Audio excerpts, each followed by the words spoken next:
경상남도가 사활을 건 정부의 복합리조트 공모에 투자금 5천만 달러를 유치했지만 공모 마감일을 넘긴 것이어서 자격 논란이 여전합니다. 화재 등 비상 상황에 주민 대피 장소인 아파트 옥상의 문 개방을 두고 소방서와 교육부, 정부 기준이 달라 혼선이 벌어지고 있습니다. 아파트 관리비 문제로 입주자와 관리소 등의 갈등이 속출하고 있습니다. 법적 분쟁이 이어지지만 행정당국은 개입이 어렵습니다. 산과 바다를 함께 볼 수 있는 사천 바다 케이블카가 5년 동안의 진통 끝에 착공해 본격적인 공사를 시작했습니다.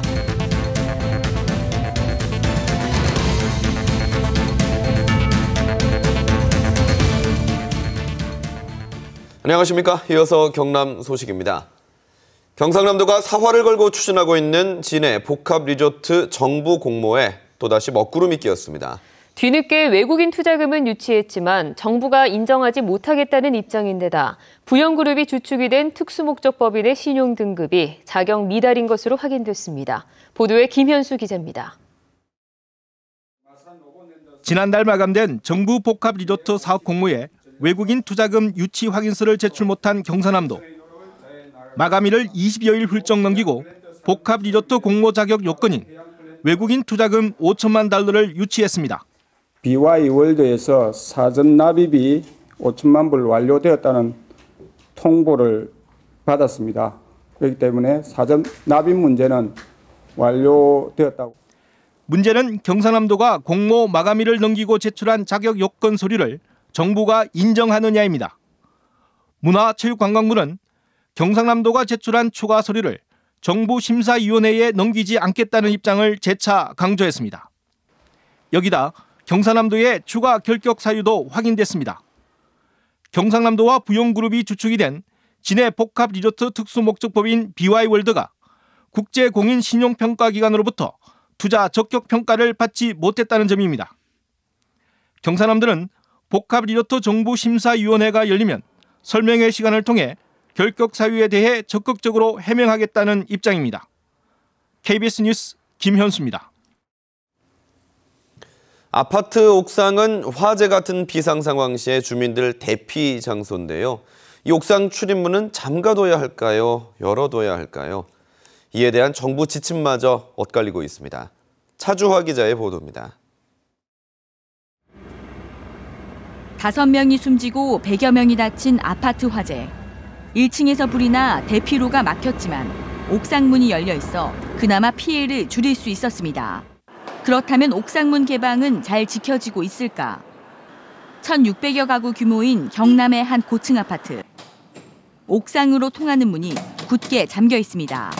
비상시 관리자가 직접 와서 열어야 해 대피에 필요한 골든타임을 놓칠 수 있습니다. 이런 데다 화재를 감지하면 문이 열리는 자동 개폐 장치도 없습니다.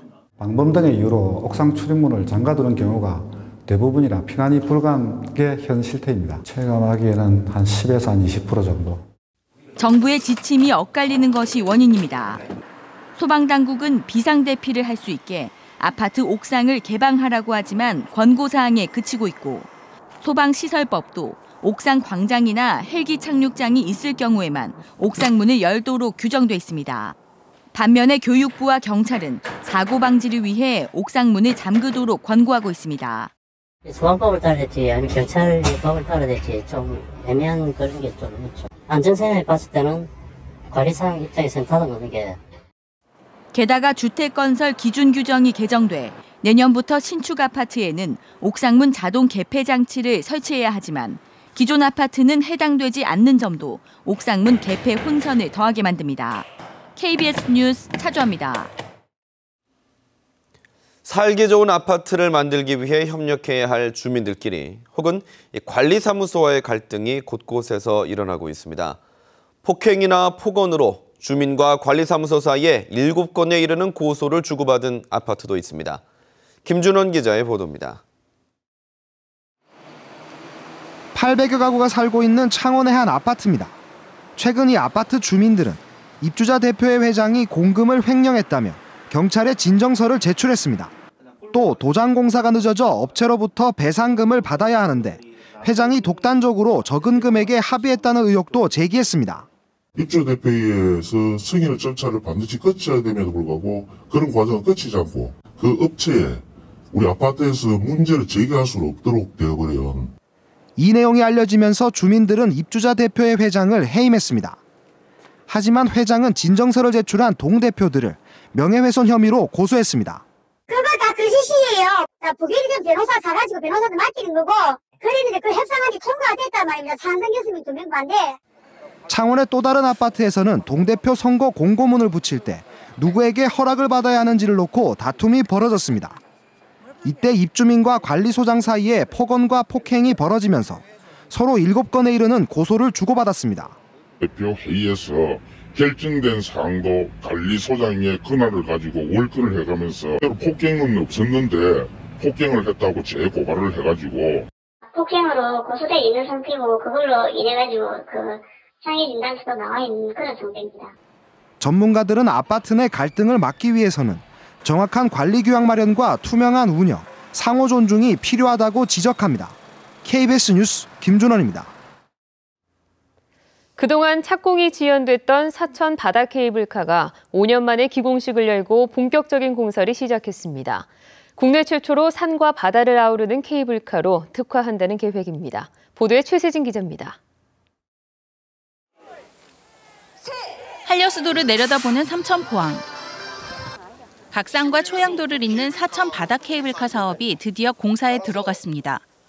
2010년부터 추진된 사천 바다 케이블카는 그동안 환경부 승인 등 관련 절차와 설계 변경 등으로 착공이 4차례나 연기됐습니다.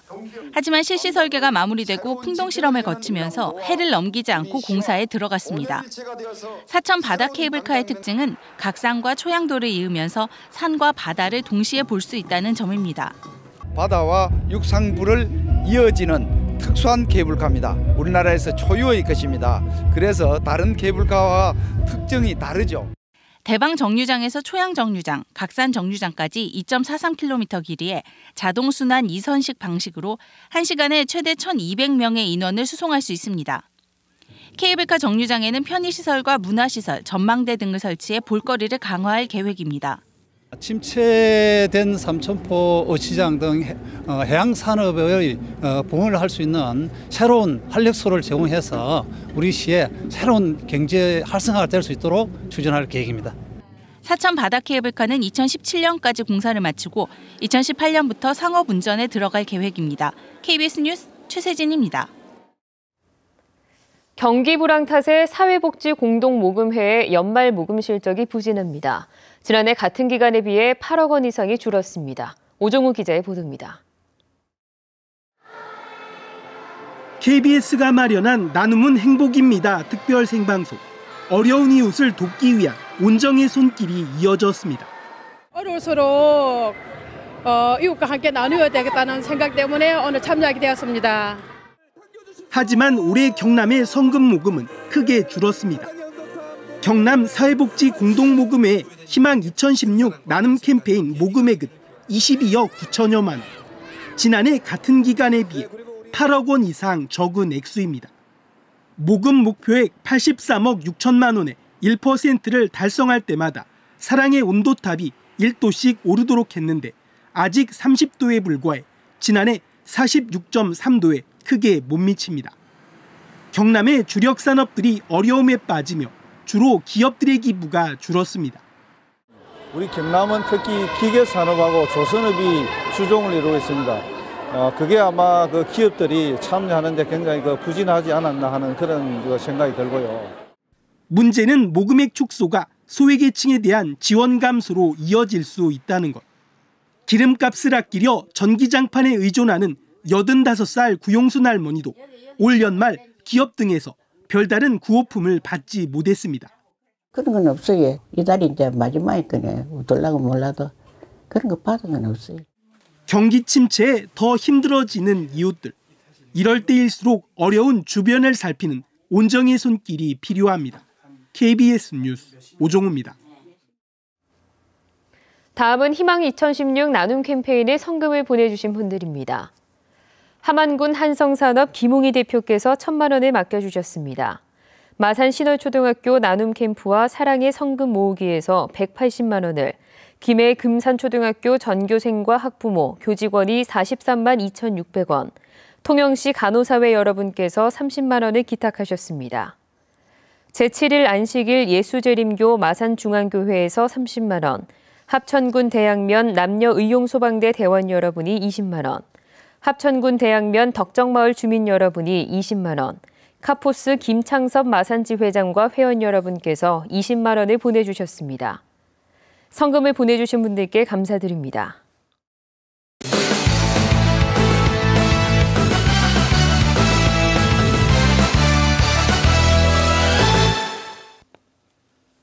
주요 단신입니다.